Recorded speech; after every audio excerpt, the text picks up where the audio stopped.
fairly widespread in the country now, but in spite of that, there are areas in the country where anything which is done to spread such knowledge could be valuable.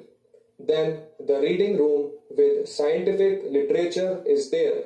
As yet, these rooms are not very well equipped because we have just begun.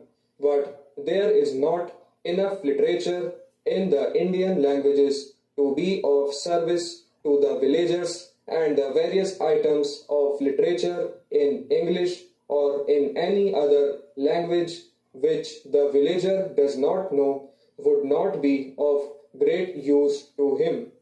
The Science Museum has a dual purpose. On the one hand, of making the people in the locality aware of what are the scientific potentialities of the various objects of interest from the scientific or other points of view for those particular localities, but there is also the other purpose that through those science museums a spirit of inquiry is inculcated in the young men.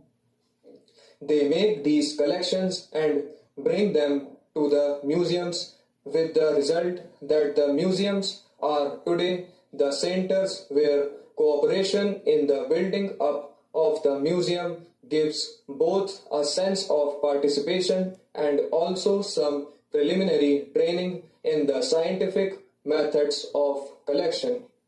Then there are the science clubs, which also have the same purpose on a larger scale by trying to bring the schools into the picture. The teachers and the pupils of the schools would be the nucleus of the science clubs, and through them gradually scientific knowledge and scientific attitude would percolate among the older generation. These are the main purposes, and if we keep them in view, the Vigyan Mandirs are essentially centers for dissemination of knowledge and only secondarily service institutions.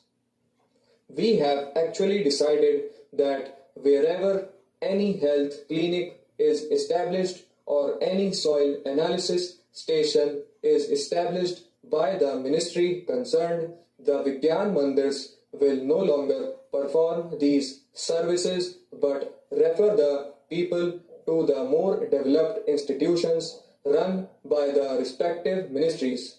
It was in this way that the Vigyan Mandir scheme began, and as will be seen from this report itself, in the first 4 or 5 years the progress was not very adequate.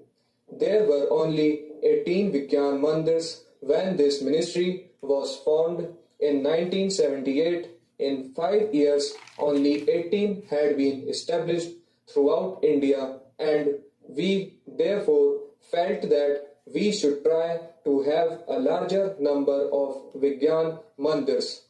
Ultimately, the aim should be to have at least one for every district, but we realized that that could not be done during the plan period.